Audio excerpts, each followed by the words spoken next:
Hi, my name is Paul Arnold, sometimes known as the Stuttering Professor. I'm a strategic planner, facilitator, trainer, amongst other things. And as you can see, I've read quite a few books in my time, and I would hasten to say I haven't read them all, but I've certainly read a very large chunk of them. And I've summarised over 50 business books. And today I want to talk to you about this book, which is Made to Stick: Why Some Ideas Take Hold and Others Come Unstuck, by Chip and Dan Heath.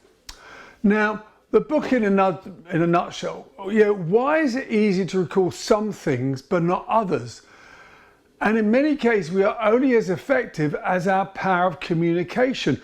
And therefore, this book focuses on the key strategies that help us shape an idea into one that can stick.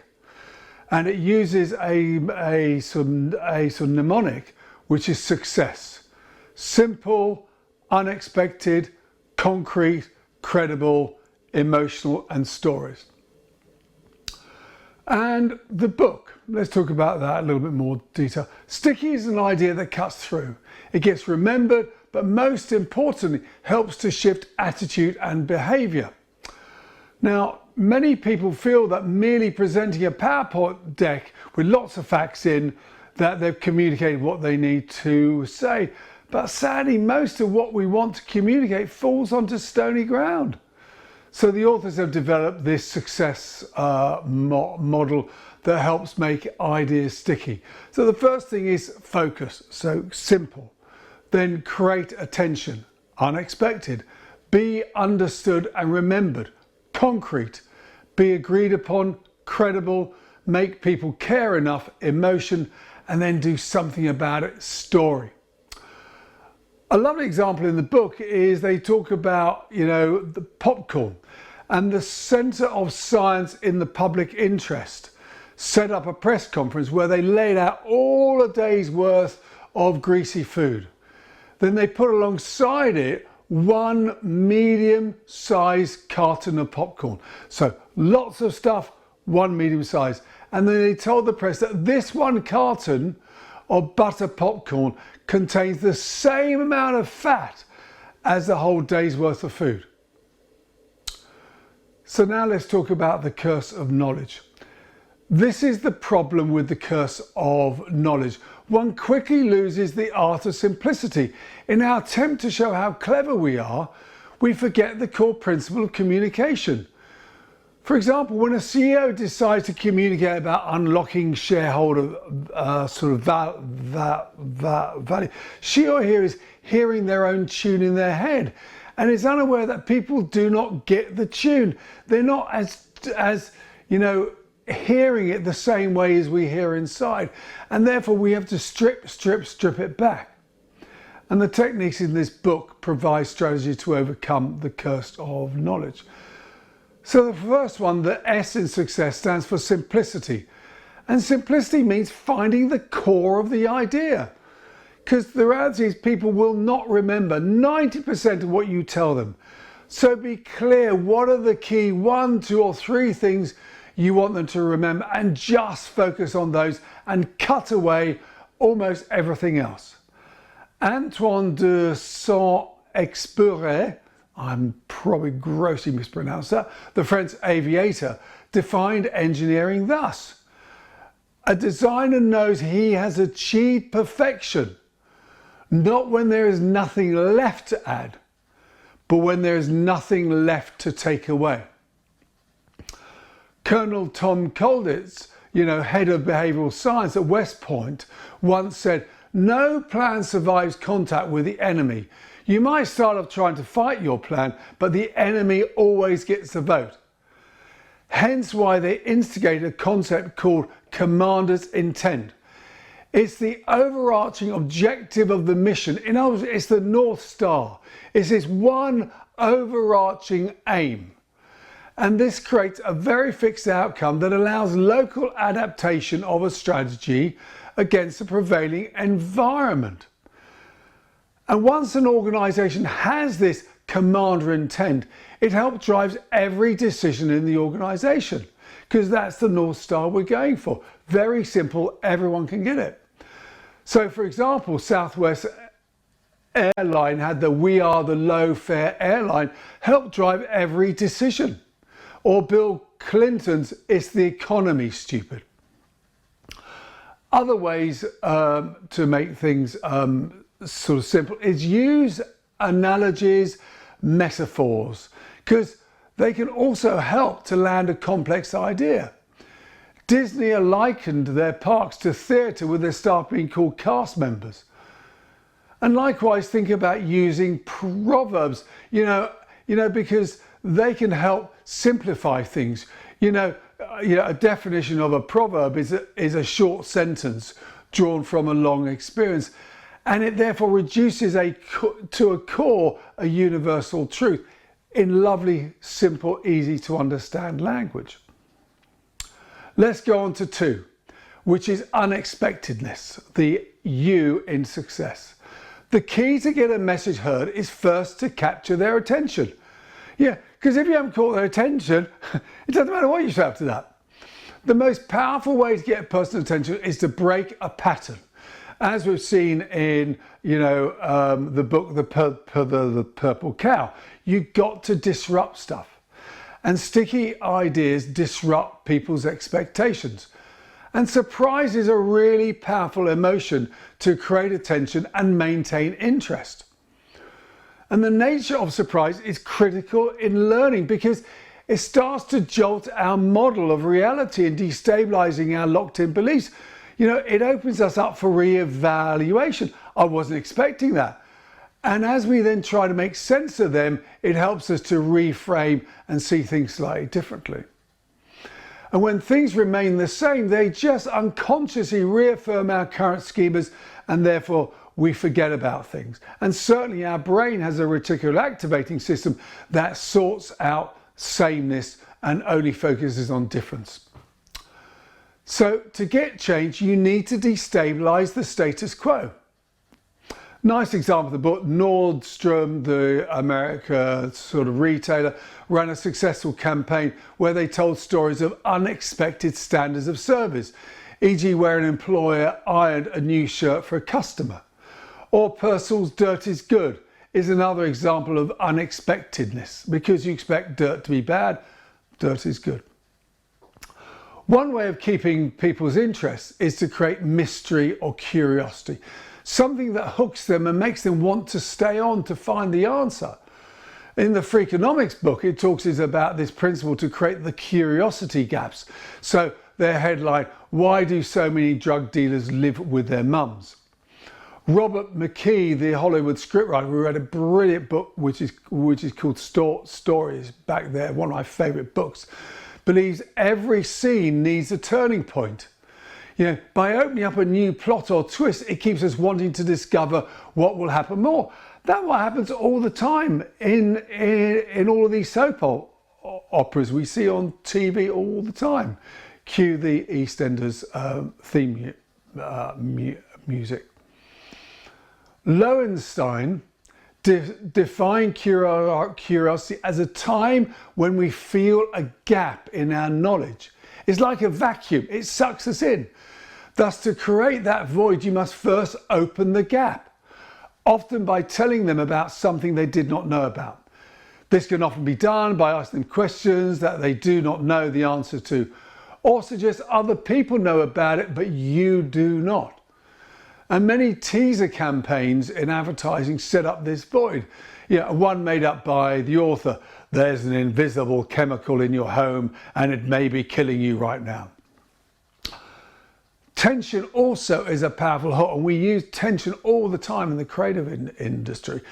Discord creates energy. It's the way which a motor goes round between the positive and negative. In an attempt to resolve the conflict, it creates energy. Thus, juxtaposing two mutually incompatible elements creates tension, and it creates paradox, it creates interest, it creates mystery. How do we bring these two thoughts together is a really powerful thing. Let's move on to the C in success, concreteness. The easier it is for us to relate to something, the easier it is to understand it and to remember it. The more people can see it, smell it, hear it, taste it, the more it feels real. We've got to make things feel tangible. Conceptual thought is not real. It's just a wafting concept, but make it tangible. So we can envision a Nordstrom employee ironing a shirt, but not world-class service. So we need to simplify ideas back down into everyday concreteness. He talks in the book about the Halloween myth of people putting razors into apples has been shown to be false, yet it has lingered and has a profound effect on the behaviour of parents. And one of the reasons is its concreteness. You can visualise, a razor blade in an apple and your child biting into it, And it's that vividness that helps implant it within our brains. A Yale researcher, Eric Havelock, studied tales passed down through word of mouth, and he found the ones that had lasted were full of concrete details and light on conceptual ideas. Concreteness makes it much easier for people to understand what the vision or objective is. JFK's to land a man on the moon and return him safely to the earth is tangible and clear about what success looks like. And sadly, too many vision statements are meaningless, hot air that touches no one, as has no tangibilities. Furthermore, the book talks about how our memories are like Velcro, with lots of little metaphorical hooks. And the reality is we store things in different ways. Thus, the more hooks one can create around an idea, the greater chance it has to be sticky. So, for example, using multiple sensory inputs. The book talks about a fantastic story that I really advise you to go and look up on YouTube. A lady called Jane Elliott, an elementary school teacher in Iowa, was trying to teach the kids about racism. And basically she talked about this idea about boys and girls with blue eyes are superior to boys and girls with brown eyes, and seeing it played out. And then a day later said, "I'm sorry, I got it wrong. The brown eyes are the superior ones, the blue eyes are inferior," and saw the massive change in behaviour. When HP pitched to Disney parks to be their IT supplier, they did not take them through a PowerPoint presentation, but instead built a 6,000 square feet exhibition that followed a fictitious family through a visit to the park and the way HP technology could help make their trip more enjoyable. It brought to life the benefits. Another nice example, when James Grant, the director of UNICEF, visited world leaders, he would put out a packet with a teaspoon of salt and 8 of sugar, the ingredients of oral rehydration therapy when mixed with a litre of water, and would then say, "Do you know this costs less than a cup of tea, and yet it can save hundreds of thousands of children in your country?" A very simple, tangible demonstration. Let's go on to number 4, the second C, which is credibility. In this cynical, untrusting world that we live, people need to feel they can trust your ideas. They give an example. In 1982, medical research in Perth made an amazing discovery that ulcers are caused by bacteria, but no one believed them. They lacked credibility. They did not come from a well-known medical research establishment. They came from Australia, and their personal credentials were not strong enough. One of them wasn't even a doctor.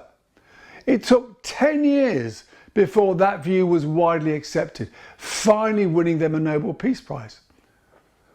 Now, authority is really powerful because it's hard to shift a belief, and rational arguments are often rejected. So authority can help break that. If we can believe and trust a person, be it a family, a friend, an expert, and strange enough, even a celebrity, then as such, it really helps to help change and build credibility. Now, numbers, we often think, well, we'll just build credibility through numbers, but the trouble with numbers is that we quickly lose sight of its meaning as we can't visualize 1,000, let alone 1,000,000. So in these situations, it's best to resort to analogy. It's like filling, a stadium of people or whatever happens, or this to the moon. All those things help people get some sort of relation to those numbers. And then finally, building credibility, do it through personal experience. Personal experience is the most powerful way to shift a belief. Wendy's ran a very successful campaign called Where's the Beef? You could test it yourself. You could look at the size of the beef inside your Wendy's burger versus a McDonald's versus Burger King or whatever. And Ronald Reagan very powerfully asked one question: are you better off now than you were 4 years ago? Now, a really sort of quite disturbing example, so please remember the book is written a few years ago.